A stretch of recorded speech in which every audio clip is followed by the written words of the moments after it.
What's going on, YouTube? My name is Andrew, also known as the Overly Critical Critic, here for a little bit of something more fun.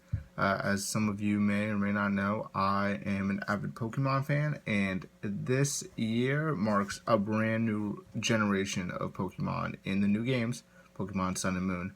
So I'm just going to have a little bit of a discussion. There was some new information released today that I'll link down in the description, and we're just gonna have a little bit of a chat, maybe some thoughts that I think would really help Pokemon excel in the current landscape. Because they seem to be straying away from the traditional formula a little bit. So these are the things that I think would make it just a little bit over the top.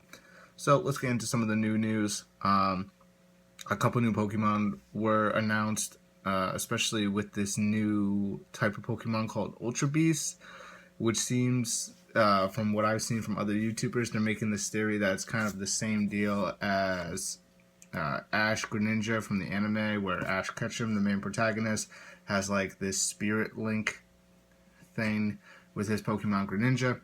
And when Greninja goes in battle and they link together, Greninja takes on the characteristics of Ash Ketchum, and they just have this powerful bond, and the Pokemon becomes a little bit more powerful, which is kind of alluding to these new Pokemon known as Ultra Beasts.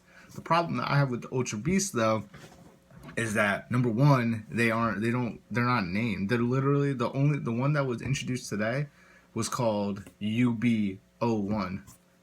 So I don't understand, why would you introduce a new type of Pokemon, I guess, but then not even really name it. It's kind of just a cop out.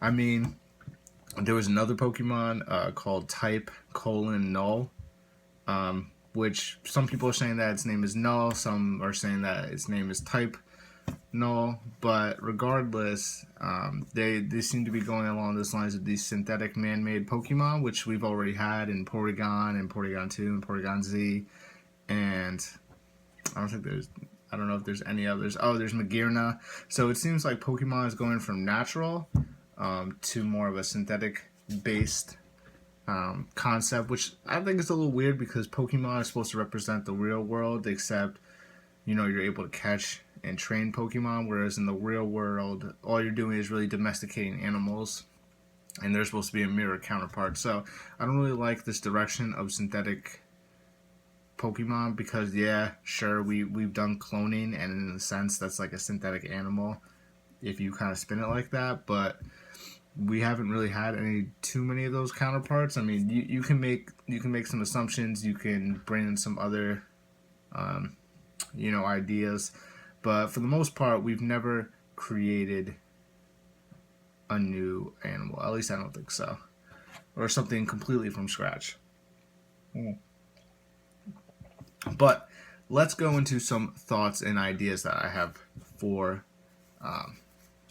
Pokemon. So the one thing that I've always liked about Pokemon is that, there's a very concrete progression. You go from Town 1 to Gym 1, and then you kind of progress. Town 2, Gym 2, Town 3, Gym 3, yada yada.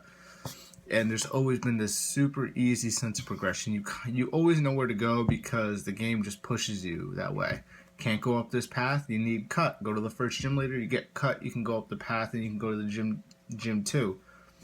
You try to go to the right, you can't go to the right because you need Rock Smash. You beat Gym 2, you get Rock Smash, you Rock Smash away, and so on and so forth. So it's always been that kind of easy progression. With this game, I don't really know if there's going to be that easy of a sense of progression because there's no gym leaders.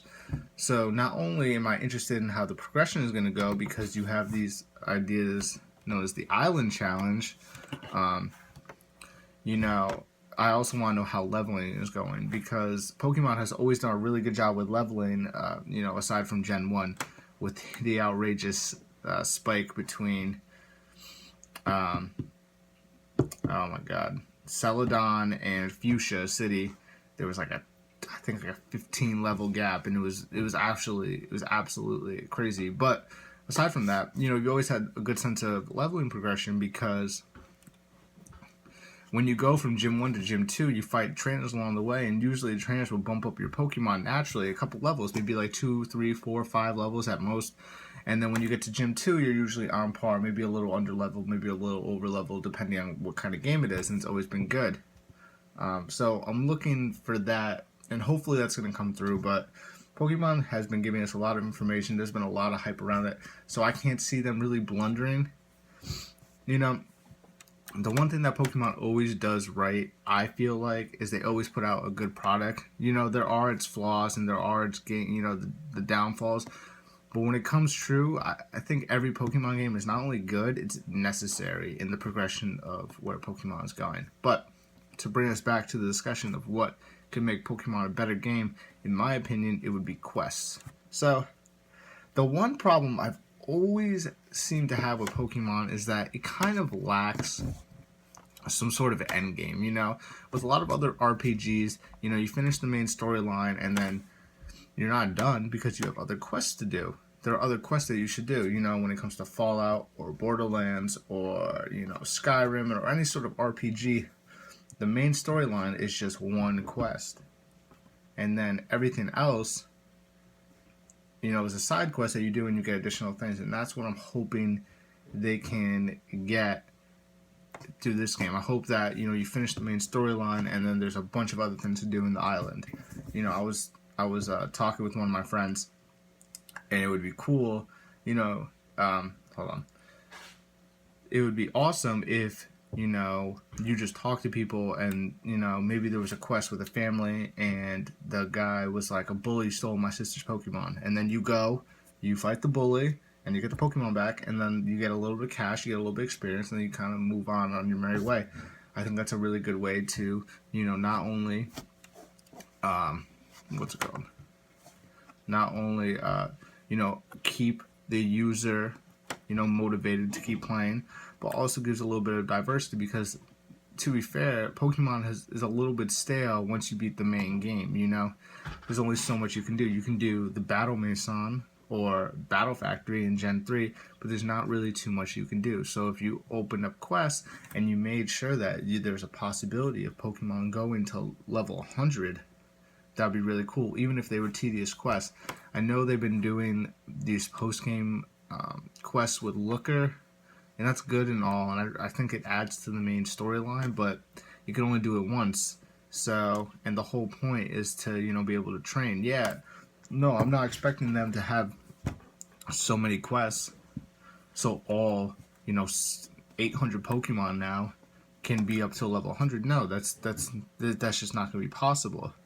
But it would be cool if there was just a lot of quests. And it seems like what they're doing with the Mimikyus, where you can just throw them into the water, and other things that they're kind of going this sort of, you know, direction. Yeah, that's not really that extensive of a quest, and I would really like, you know, like a long, like 2-hour quest that you would have to do.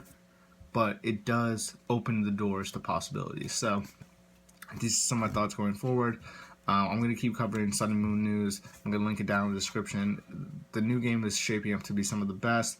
There's this time zone thing that I think is really cool, and I think it's going to be the best game in this series, probably this decade, 100%. So I will see you guys later.